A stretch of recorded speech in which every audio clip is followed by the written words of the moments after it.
Dear Jerome, for years I have been trying to report how embedded into electronic communications is a completely racist form of surveillance that somebody tries to masquerade as some sort of cyber protocol. They have used actual people as human test subjects in these processes of forced cybernetic enhancement. And rather than acknowledging that's what's happened, they have made these vulnerability certifications that are supposed to be patches to hacks.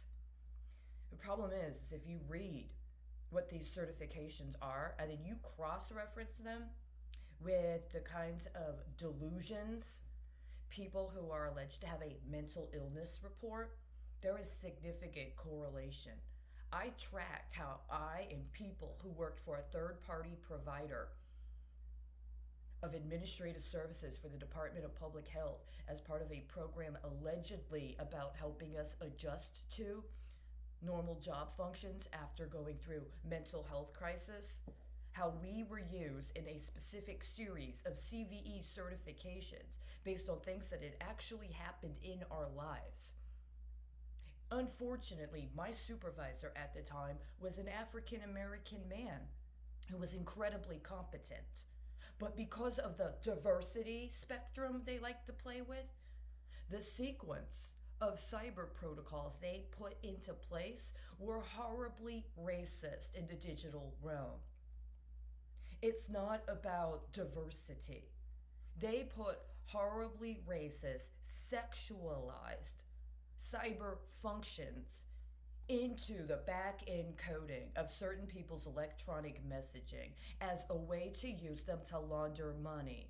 And they're supposed to believe that they're mentally ill so that they will take medication that will dull and dumb down their higher functioning so that certain people who have natural gifts, like I do, for visualization, won't be able to see while they're laundering money through us who the banks are, what kind of transaction it is, and literally how racist certain programmatic functions are. I was homeless on the streets for years, seeing African American security guards and police walking around like teenage white girls with long blonde hair. Because the certifications on the specific kind of cyber protocol were based on something someone created from a profile of me using securities that went all the way back to when I was in high school. Somebody's intentionally spent the last 2 days coding some sort of financial paradigm to sabotage women doctors providing telemedication in Pakistan. I blame you.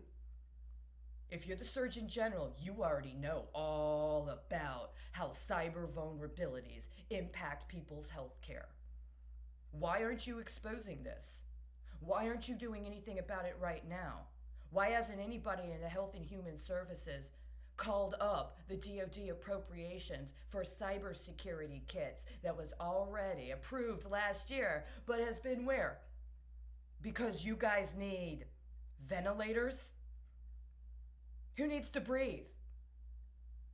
Or is this a kickback for air quality standards that's trying to be embezzled into an experimental project concerning a carbon trust? How much more carbon does a body produce when it's dead and decomposing than when it's not smoking pot in an effort to try to legalize marijuana for medicinal purposes? Unfortunately, this is the magnitude of your job.